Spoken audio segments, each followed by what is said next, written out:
নমস্কার, আপনারা দেখছেন TV9 বাংলা। সন্ধ্যে 7টা মানেই বাংলা যা ভাবে। হ্যাঁ, আপনার ভাবনা, আমাদের ভাবনা, সব এই ভাবনা একাকার হয়ে যায়। আমরা প্রতিনিধিত্ব করি ভাবনার। তার কারণ এমন কিছু ঘটনা ঘটে গিয়েছে, এই সময় দাঁড়িয়ে এমন কিছু পরিস্থিতির সৃষ্টি হয়েছে, যে পরিস্থিতিতে অনেকগুলো প্রশ্ন উঠে এসেছে সামনে। সেই প্রশ্নগুলোর উত্তরের আশু প্রয়োজনীয়তা রয়েছে। আজ সেই বিষয় নিয়ে আমাদের আলোচনা হবে। আজকে শুরু করছি এই মুহূর্তের সবথেকে আলোচিত পরিস্থিতি নিয়ে, হকের চাকরি। আর এই হকের চাকরির দাবিতে এই লড়াই 2-1 বছর নয়, 10টা বছর ধরে চলছে। আজকে যারা লড়াই চালিয়ে আসছেন, যারা এই পরিস্থিতির শিকার, তাদের পরিস্থিতি আমরা দেখলাম, আপনাদেরও দেখিয়েছি সেই ছবি। এই এতদিন ধরে তাদের এই লড়াই, তবুও এই আপার প্রাইমারি চাকরি প্রার্থীরা চাকরি পাননি। বুধবার শহীদ মিনার চত্বরে তাদের ধর্না, মানে আজ 500 দিনে পড়লো, 500 ডেজ। তারা বলছে আজকে তাদের কালা দিবস। তীব্র দাবদাহের মধ্যে রাস্তায় শুয়ে তারা বিক্ষোভ প্রদর্শন করলেন। আর তোলপাড় হলো কলকাতার রাজপথ। কবে তারা স্কুলে যাবেন, উত্তর এখনো অধরা। আজ দিনভর চিত্রটা একবার দেখাই আপনাদের আরো একবার। খাতা নয়, পরীক্ষা দিয়েছি, পাস করেছি, রেজাল্ট হয়েছে, ইন্টারভিউ দিয়েছি, কাউন্সেলিং হয়েছে, তারপরও কেন আমাদের 500 দিন রাত করে বসে থাকতে হবে? পিচ গলা রোদ, তার মধ্যেই রাস্তায় শুয়ে চাকরি প্রার্থীদের তুমুল বিক্ষোভ।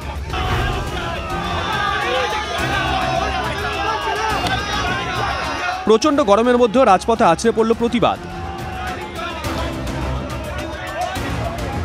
হকের চাকরির দাবিতে শহীদ মিনার চত্বরে আপার প্রাইমারি ধর্না ছিল 500 দিন। এদিন তীব্র গরমের মধ্যে শহীদ মিনারের পাদদেশ থেকে মিছিল শুরু করেন চাকরি প্রার্থীরা। ডোরিনা ক্রসিং থেকে ওয়াই চ্যানেলের দিকে এগোনোর সময় তাদেরকে আটকায় পুলিশ। তখনই পরিস্থিতি উত্তপ্ত হয়ে ওঠে।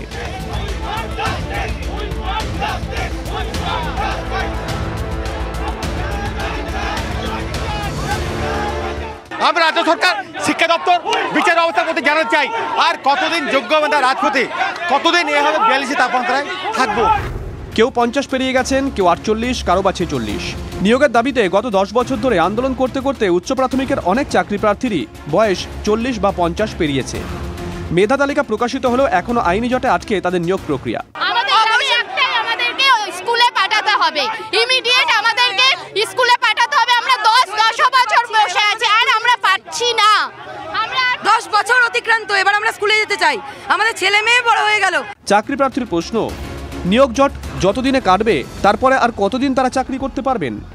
অনেকের আবার আশঙ্কা, এই জটিলতা কাটতে কাটতে তাদের বয়স 60 পেরিয়ে যাবে না তো? সুশোভন ভট্টাচার্যের রিপোর্ট, TV9 বাংলা। আপনারা দেখলেন পরিস্থিতি, সেই পরিস্থিতি নিয়ে কিছু আলোচনার প্রয়োজনীয়তা রয়েছে। আজকে আমার সঙ্গে স্টুডিওতে যারা যারা রয়েছেন তাদের সঙ্গে আপনাদের পরিচয় করিয়ে দেবো। আজকে আমার সঙ্গে রয়েছেন বিজেপির প্রতিনিধি শঙ্কুদেব পণ্ডা, আজকে আমার সঙ্গে রয়েছেন পলিটিক্যাল অ্যানালিস্ট, রাজনৈতিক বিশ্লেষক ঝন্টু বড়াইক, আমার সঙ্গে রয়েছেন তৃণমূল কংগ্রেসের প্রতিনিধি প্রদীপ্ত মুখার্জি। তিনজনকেই স্বাগত জানাই। আমি প্রথমেই শঙ্কুর কাছেই যাবো আজকে এই প্রশ্নটা নিয়ে, যে আজকে আমরা যেই ছবি দেখলাম, আমরা জানি এই পরিস্থিতির মধ্যে, এই আবহাওয়া, একেই তো ভোটের হাওয়ায় গরম হয়ে আছে চারিদিক, তার মধ্যে ওই তীব্র উত্তপ্ত রাস্তার উপর শুয়ে তারা বলছেন কবে মিলবে হকের চাকরি। কেউ কেউ বলছেন যে এরপর যখন মিলবে তখন তো রিটায়ারমেন্টের বয়স হয়ে যাবে। এই পরিস্থিতি আজ নয়, দীর্ঘ 10 বছর ধরে হলো। কেন এই পরিস্থিতি হলো শঙ্কু, কি মনে হয়? এর একটাই কারণ, অপদার্থ তৃণমূল সরকার, তারা এইসব চুরি করেছে, পার্থ চট্টোপাধ্যায়ের নেতৃত্বে হয়েছে। আর তারপরে সেই চুরিকে লিগ্যালাইজ করবার চেষ্টা করেছেন মুখ্যমন্ত্রীর নেতৃত্বে থাকা ক্যাবিনেট। তারা বসে বলেছে সুপার নিউমেরিক পোস্ট হবে। এবং আপনি ভাবুন এই অপরাধের কতটা সিরিয়াসনেসের জায়গা।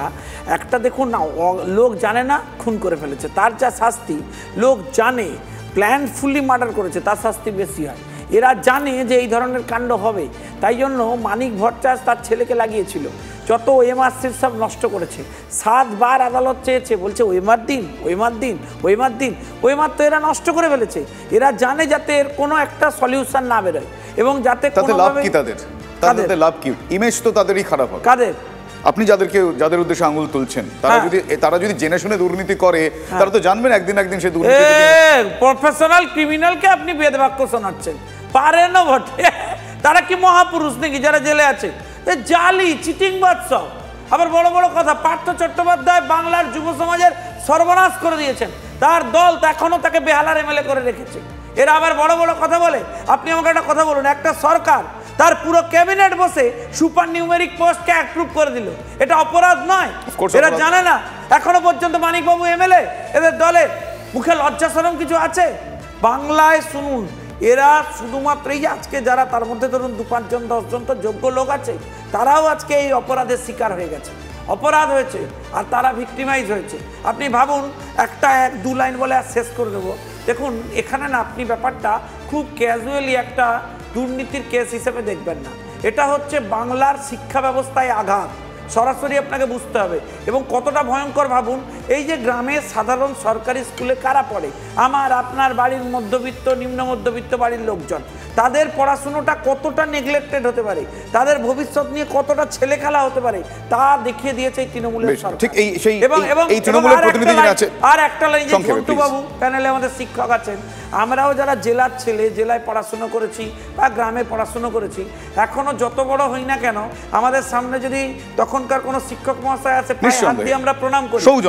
এরা কি করেছে, আজকে এই সম্পর্ক ভেঙে দিয়েছে। এখন ক্লাসে গেলে জিজ্ঞেস করে, স্যার আপনি কি 2016 ব্যাচ? তাহলে আপনাকে বুঝতে হবে। শঙ্কুর কথা এই মুহূর্তে হয়তো শুনতে খারাপ লাগলেও এটা ঘটনা, এই ঘটনা স্বীকার করতে কোনো অসুবিধা নেই। এটা ঘটনা। Last line please. আমাকে 2টো ছেলে ফোন করেছে, তার হাজবেন্ড আর ওয়াইফ দুজনেই প্রাইমারির হচ্ছে টিচার, তারা জেনুইন, তারা হয়তো কাউকে টাকা দেয়নি। আজকে ভাবুন, তার একটা বাচ্চা ছেলে হয়েছে, তারা সংসার পেতেছে, পুরো ফ্যামিলিটা ভেসে গেছে। আমি অনুরোধ করব, অনেকে আমাকে ফোন করে বলেছেন, দাদা আমাদের তো শেষ পথ বেছে নেওয়া ছাড়া কোনো উপায় নেই। আমি সব টিভি চ্যানেলে হাত জোর করে বলছি যে লড়াই করতে হবে, আপনারা প্লিজ এমন কিছু করবেন না যাতে আমাদের। আজকে আমরাও তাই বলেছি। আমি প্রদীপ্তর কাছে যাব, প্লিজ।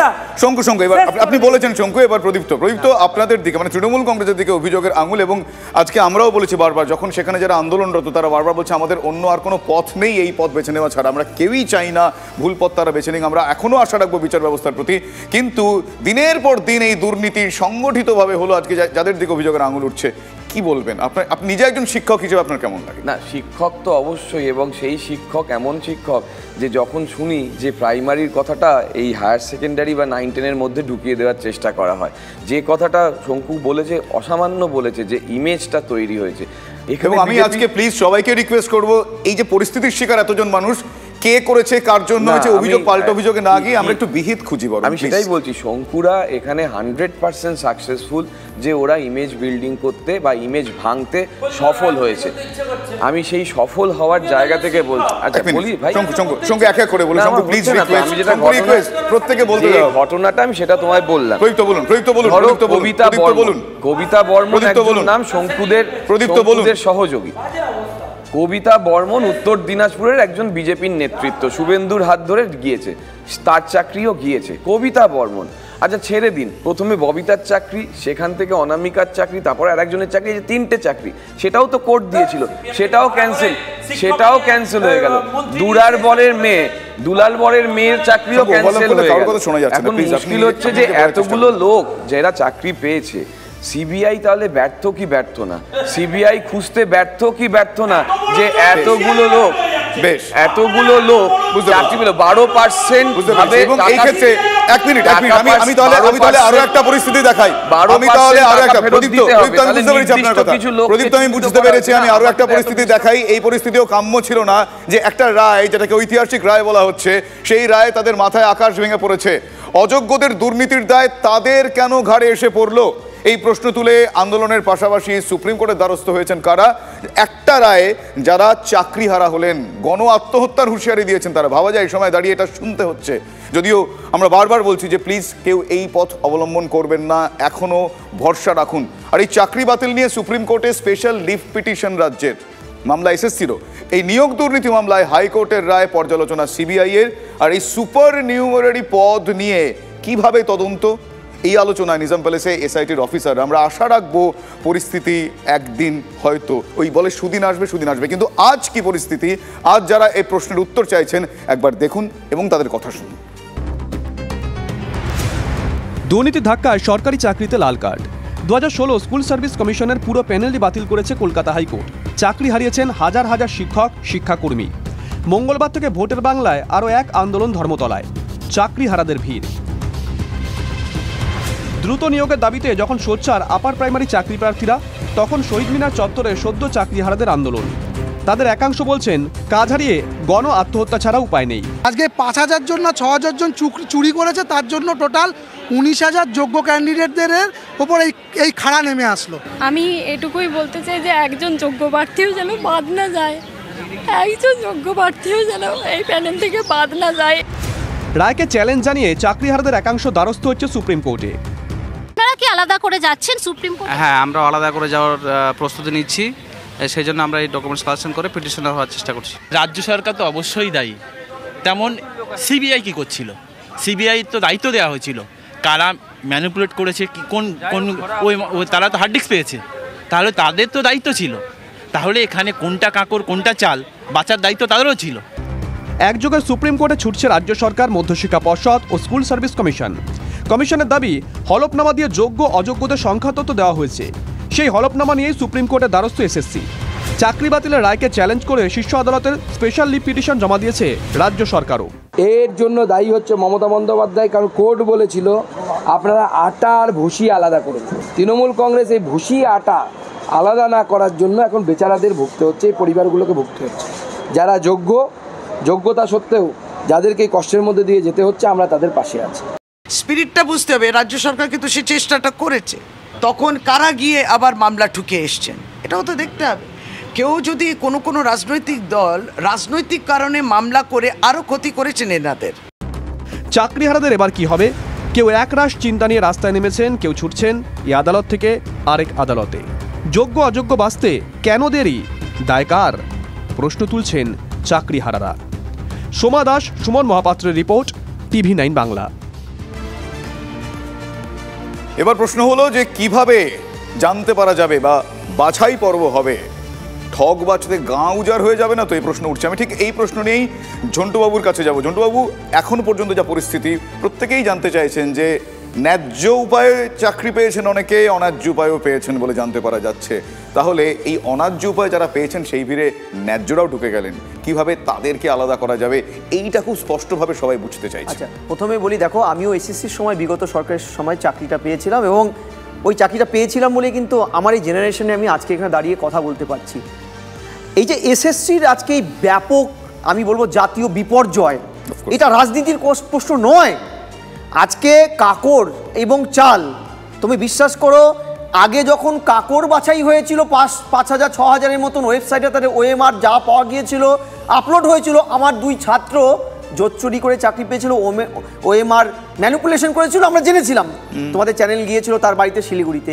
এবার যখন চাল আর কাকর একত্রিত হয়েছে, রাজ্যের শাসক দলের কুচক্রে এই যারা যোগ্য, সেই যোগ্যদের শিখণ্ডী করে অযোগ্যদের মাধ্যমে নিজেকে বাঁচাতে, পিঠ বাঁচাতে যখন এই প্রক্রিয়াকরণটা হলো, সার্বিকভাবে ঢাকি সমেত বিসর্জন চলে গেল, তখন সেই সংখ্যাটা দাঁড়ালো, আমার একজন অধ্যাপকের, আমার ছাত্রছাত্রীর সংখ্যা দাঁড়ালো যাদের চাকরি খোয়া গেছে 16 জন, তার মধ্যে 14 জন কিন্তু যোগ্য, তার চাকরি গেল। এবার প্রশ্নটা হচ্ছে, এখানে প্রশ্ন হচ্ছে, তুমি যদি সুপ্রিম কোর্টের রায়টা দেখো, তার তর্জনা করলে দাঁড়াচ্ছে রাজ্য সরকার সুরির সাক্ষী মাতাল সেজেছে। এবার প্রশ্ন হচ্ছে, total cabinet has connived in the perpetuation of this crime. এই যে হাইকোর্টের অবজারভেশন যে ক্যাবিনেট এটা প্রথম করেছে, ক্যাবিনেট দ্বিতীয় বারবার বলার পরে যে শঙ্কু বলছিল এসএসসি একটা বার সহযোগিতা করেনি, যারা অ্যাপয়েন্টমেন্ট দিয়েছিল West Bengal board of secondary education তারা সাহায্য করেনি। কেন? এগুলো তো তাদের দুর্নীতির পার্ট, এগুলো তো তাদের দুর্নীতির পার্ট। কিন্তু আমি বলতে চাইছি যে এখন যারা সমস্যায় পড়লেন, যারা জানেন তারা যোগ্য, যারা জেনুইনলি জানেন তারা যোগ্য, তারা কি করবেন? এবার প্রশ্ন হচ্ছে, ভাই আমি তোমাকে বলি, এই আইসোলেশন করাটার জন্য কতগুলো ডকুমেন্টস দরকার, সেগুলো কোথায়? পৃথিবীতে কোনো শক্তি নেই সেই ডকুমেন্টসটা না দিলে পুরো সেপারেশন, চাল আর কাকরকে আলাদা করা কারো ইয়ে নেই। টোটাল রেসপন্সিবিলিটি স্টেট গভর্নমেন্টের। তারা কেন এই মানুষগুলোর সামনে এসে বলছে না আমাদের ভ্যালিড ডকুমেন্টস আমরা নষ্ট করেছি আমাদের সাথে? তাহলে ঝন্টুবাবু, শঙ্কু এবং প্রদীপ্ত তিনজনকে বলছি, এই যে তাহলে সবাই মিলে উচ্চ আদালতে যাচ্ছেন, মুখ্যমন্ত্রী স্বয়ং বলছেন মঞ্চ থেকে চাকরিহারাদের পাশে আছি, এসএসসিও যাচ্ছে সুপ্রিম কোর্টে, তাহলে সেক্ষেত্রে তারা কি চাইতে যাচ্ছে? শোনো, আলটিমেটলি মানুষকে এই ভোটের মরশুমে মুখ্যমন্ত্রী মিসগাইড করছেন। তিনি যখন প্রকাশ্যে লাইভলিহুডের কথা বলেন, অযোগ্যদের আমি চাকরি রাখতে চাই, তাহলে বুঝতে হবে অযোগ্যদের, তার মন্ত্রিসভা অযোগ্যদের ফেভারে সুপারিশ পোস্ট তৈরি করেছে। সংবিধানের শপথ নিয়ে কি সরকার এটা করতে পারে? তাহলে এই সিজনটা কি তারা সুপ্রিম কোর্টে কি চাইতে যাচ্ছে? বলুন সংক্ষেপে। মুখ্যমন্ত্রী বা রাজ্য সরকার এখনো রাজনীতি করছে, তারা চাইছেন নির্বাচনটা যদি লিগ্যালি একটা ঝামেলাপাতি বাদ দিয়ে টাইমটা স্কিপ করিয়ে দেওয়া, এটা হচ্ছে তাদের উদ্দেশ্য। কারণ তারা জানেন এই অর্ডারই আসবে, এর বাইরে কিচ্ছু হবে না। আর আমি আপনাকে একটা কথা বলছি শুনুন, একটা লোক, সে দুষ্টু লোক, সে বন্দুক নিয়ে নেমেছে গুলি করতে, তার মাথায় ঠিক নেই সে কাকে গুলি করবে, সে সবাইকে অন্ধাধান গুলি চালাচ্ছে ধাই ধাই করে, তার মধ্যে কয়েকজন সাধারণ মানুষ তারা মারা গেছেন। এখানের অপরাধটা তাই হয়েছে, এরা এত বড় অপরাধী নেমে গুলি চালিয়েছে, তারা ভালো লোক হতে পিছাই হয়েছে। এই তৃণমূল কংগ্রেস রেসপন্স